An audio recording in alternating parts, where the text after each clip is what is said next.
Hello everyone, welcome to my YouTube channel. जैसे कि हमने लास्ट पार्ट्स में अपने 40 क्वेश्चन डिस्कस कर लिए प्री बोर्ड के।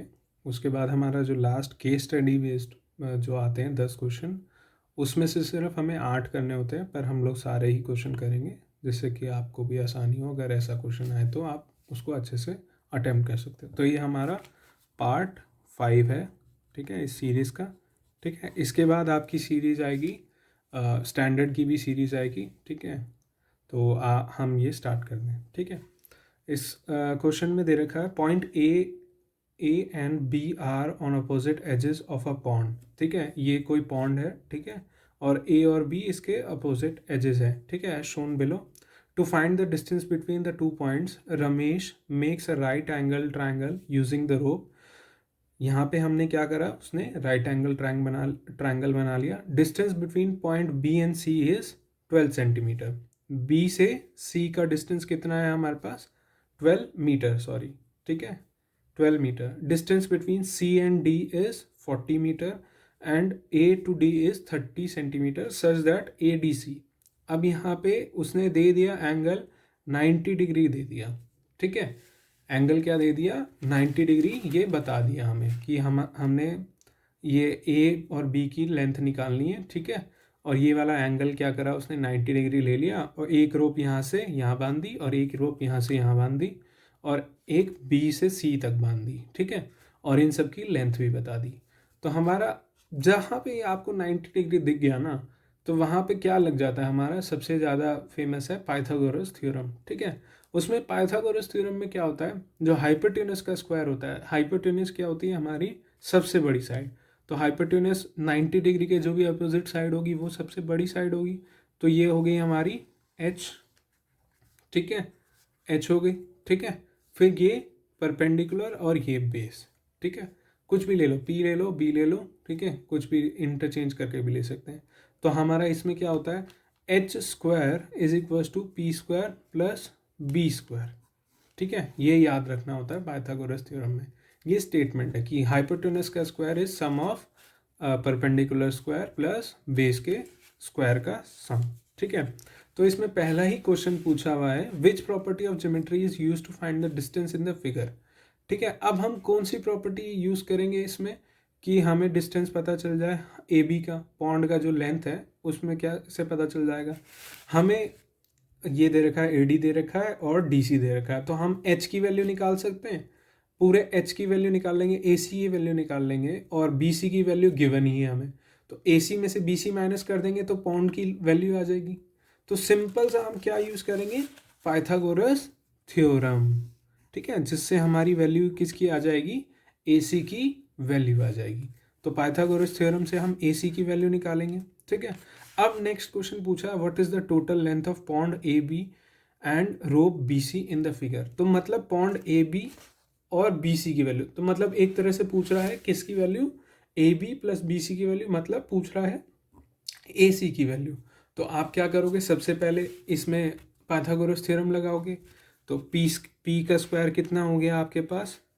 30 का स्क्वायर कितना हो गया? 900 प्लस 40 का स्क्वायर कितना हो गया? 1600। ठीक है, तो ये कितना आ गया? 2500। तो H square is equal to 2500। तो एच कितना आ गया हमारे पास? रूट 2500। तो एच कितना आ जाएगा? 50 मीटर। जो हमारी ए सी की वैल्यू है वो कितनी आ जाएगी?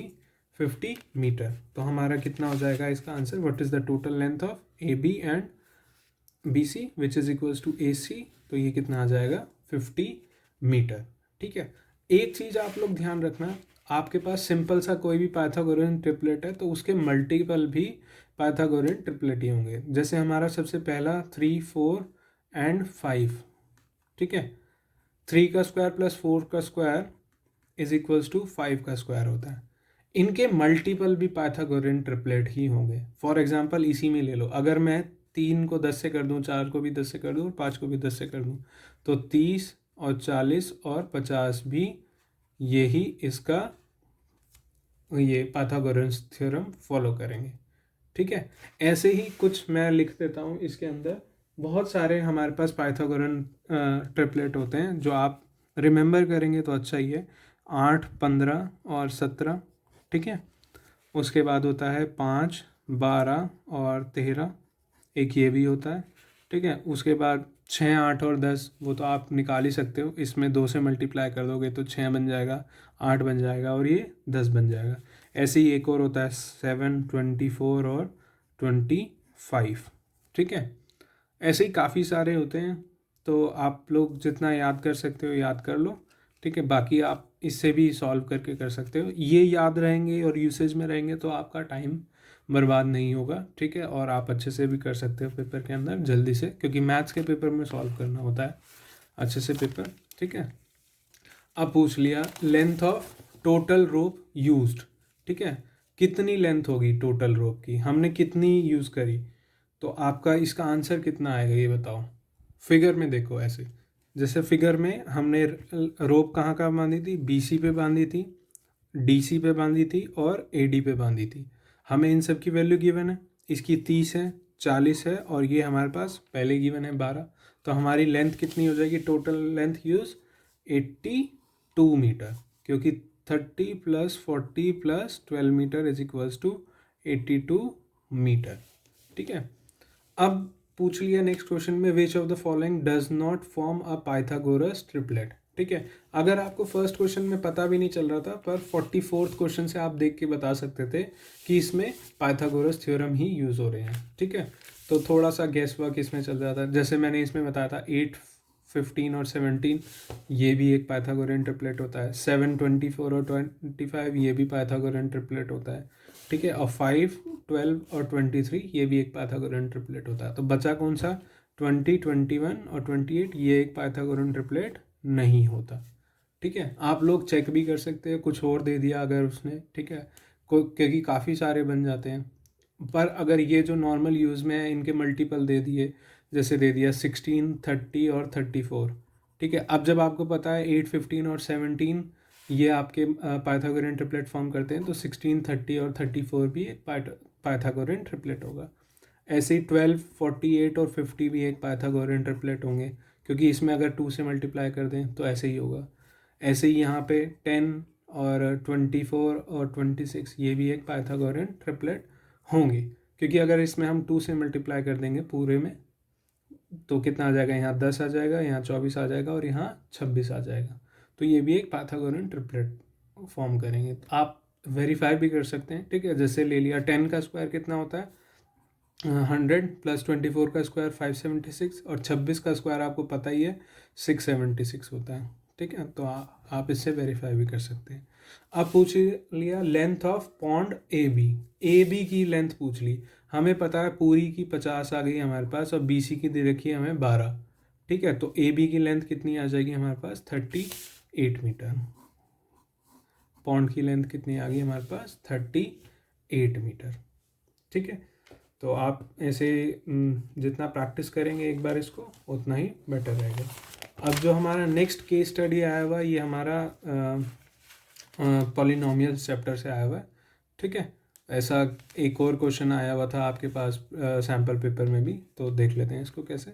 The path moved by a group of ants have been traced on graph.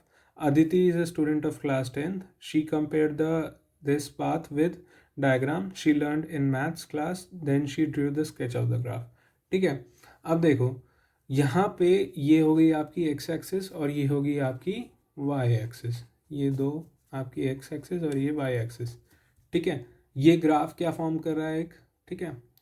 यहाँ पे 2 बार x एक्सिस पे कट कर रहा है ये, तो इसके नंबर ऑफ जीरोज और रूट्स कितने हो गए, जीरोस कितने या रूट्स कितने हो गए आपके, 2, ठीक है। और डिग्री कितनी हो गई इसकी, वो भी 2, क्योंकि यही बताया था कि जितनी बार भी आपका एक्स एक्सिस को टच करेगा उतनी डिग्री का पॉलिनोमियल हो जाएगा और रूट्स जितनी बार क्रॉस कर देगा, ठीक है, जीरोस एक तरह से, ठीक है। तो ये एक्स एक्सिस हो गया और ये वाई एक्सिस हो गया, तो डिग्री भी पूछ सकता है और नंबर ऑफ रूट्स भी पूछ सकता है, ठीक है। और ये शेप कौन सी बन रही है हमारी, ये इस शेप को कहते हैं हम पैराबोला, ठीक है। इस शेप को क्या कहते हैं हम, पैराबोला, ठीक है। ये बनता है हमारा पैराबोला, ठीक है। हमने इसी को बस थोड़ा सा नीचे शिफ्ट कर दिया, वो ट्रांसफॉर्मेशन से शिफ्ट करते हैं, ठीक है, तो इसको हमने ऐसे बना दिया एक तरह से, ये हमारा पाथ हो गया पैराबोला का। ठीक है, और जो ये हमारा जब बनता है, जब हमारा पॉलिनोमियल डिग्री 2 का होता है, मतलब क्वाड्रेटिक पॉलिनोमियल होता है। लीनियर में आपको पता ही है एक सिंगल लाइन होती है, तो एक्स एक्सिस पे एक बार ही कट करता है। ठीक है, तो इतना ही पूछेगा। उसके बाद आपसे पूछा हुआ है, इसमें क्वेश्चन देखते हैं इसके। ठीक है, the shape of the path formed by the ants is, कौन कौन से होंगे? लीनियर हो नहीं सकता, क्योंकि लीनियर में एक्स एक्सिस पे एक ही बार कट करता है। ओवल, ओवल बेटा एक तरह से अंडे का आकार, तो वो भी नहीं बन रहा है इसमें। स्पाइरल, स्पाइरल होता है ऐसे, आपने साइंस में भी पढ़ा होगा डीएनए वगैरह में, तो स्पाइरल जैसे एक तरह से स्पाइरल नहीं होता, आपके फोटोकॉपी में भी लगा होता है स्पाइरल, तो ऐसा भी बन नहीं रहा, तो बचा गया पैराबोला। अगर थोड़ा सा दिमाग लगाया होता तो यही होता है इसमें आंसर, अगर नहीं भी पता था आपको तो आंसर पैराबोला ही होता, और पैराबोला ही इसका आंसर है। पैराबोला ऐसे बनता है, ठीक है, यू शेप में। ठीक है, और लीनियर में सिंगल लाइन पे कट करता है ये। ठीक है, लीनियर जब भी होता है पॉलिनोमियल तो उसका जीरो कितना हो गया? 1। ठीक है, उसके बाद पूछा है how many zeros are possible for this shape. तो मैंने बताया कि 2 बार एक्स एक्सिस पे कट करा, तो कितने पॉसिबल इसके जीरो हो गए? 2, 2 जीरो। ठीक है, अगर लीनियर होता तो 1। ठीक है, according to the graph the zeros of the polynomial. अब जीरोज कहाँ कहाँ होंगे? ठीक है, अब इस ग्राफ में देखो कहाँ कट कर रहा है। एक तो x इक्वल्स टू 1 पे कट कर रहा है, और x इक्वल्स टू -3 पे कट कर रहा है। कहाँ कट कर रहा है? एक x इक्वल्स टू 3 पे, -3 पे, और x इक्वल्स टू 1 पे कट कर रहा है। यहीं पे ग्राफ कट कर रहा है ना x एक्सिस को, तो यही इसके क्या हो गए हमारे पास? Zeros of the polynomial. तो -3 एंड 1, तो इसका आंसर कितना हो गया आपका? Option C. ठीक है, what will be the expression of the polynomial shown in the figure. ठीक है, आपके पास 2 जीरोज आ गए। ठीक है, आपने एक चीज़ पढ़ी होगी, सम ऑफ रूट्स एंड जीरोज और पॉलिनोमियल में एक चीज़ यही है, अल्फा प्लस बीटा। हमारे पास इसके 2 रूट्स हो गए। अल्फा प्लस बीटा कितना होता है? -b/a। ठीक है, और अल्फा बीटा कितना होता है? c/a। कभी भी आपको कोई भी एक्सप्रेशन फॉर्म करना है, ठीक है, वो किस फॉर्म में होता है आपका? ठीक है, ये होता है x² minus alpha plus beta into x plus alpha beta. ठीक है, alpha x² minus alpha plus beta into x plus alpha into beta. ठीक है, अब देखो सम कितना आ गया? -3 + 1 करेंगे तो कितना आ जाएगा? -3 + 1 इज इक्वल्स टू -2, तो x² -2 यहाँ पे, और प्रोडक्ट करेंगे -3 और 1 का, क्योंकि इन यही आए थे हमारे। -3 और 1 प्लस करेंगे तो -2 आएगा, और -3 इंटू 1 करेंगे तो कितना आ जाएगा? -3। तो यहाँ पे अल्फा प्लस बीटा की वैल्यू रख दी हमने -2, और यहाँ पे x लगेगा, प्लस अल्फा बीटा की वैल्यू कितनी आ गई हमारे पास? -3। तो हमारा क्या बन गया? फॉर्म हो गया ये x² प्लस 2x - 3, ये हमारा पॉलिनोमियल बन गया है इसका। ठीक है, पॉलिनोमियल बन गया। तो इसमें से हमारा कौन सा ऑप्शन आ रहा है? ये option D, x² plus 2x - 3। Sample paper में भी क्वेश्चंस थे इसके ऊपर कि हमें 2 रूट्स दे दिए, तो उसकी पॉलिनोमियल की हमें एक्सप्रेशन पूछ लिया था। तो आप क्या यूज़ करेंगे? ये मैं एक बार इधर और लिख देता हूँ। ठीक है, यहाँ पे x² minus alpha plus beta x plus alpha into beta. ये 2 जीरोस या 2 रूट्स जो भी गिवन होंगे उनका प्रोडक्ट, और ये सम। ठीक है, और सम के आगे यहाँ माइनस लगा देंगे। ठीक है, इससे आप अपना कोई भी एक्सप्रेशन बना सकते हैं जिनके sum of product of roots given है। ठीक है, अब देखो हमारे पास ये एक्सप्रेशन तो आ गया। अब 50th क्वेश्चन में पूछ रहा है what will be the value of polynomial x if x equals to -1। ठीक है, x इक्वल्स टू -1 पे वैल्यू पूछ लिया। ठीक है, कि क्या होगी हमारी पॉलिनोमियल की वैल्यू। ठीक है, या तो आप ग्राफ से चेक कर सकते हो। ठीक है, यहाँ पे देखो ग्राफ पे x इक्वल्स टू -1 यहाँ आ रहा है, यहाँ पे y की वैल्यू कितनी आ रही है? -4। ठीक है, यहाँ पे देखो यहीं पे आ रहा है -4, या तो इससे इधर x इक्वल्स टू -1 इधर है, ठीक है, हमें इसी की वैल्यू पूछिए तो y एक्सिस पे कितनी वैल्यू हो जाएगी इसकी -4। या तो हम सिंपली इस इक्वेशन में जो हमारे पास ये इक्वेशन आई है x² - 2x - 3, तो हमारे पास पॉलिनोमियल ऐसे ही लिखते हैं ना, f(x) is equals to x² plus 2x - 3।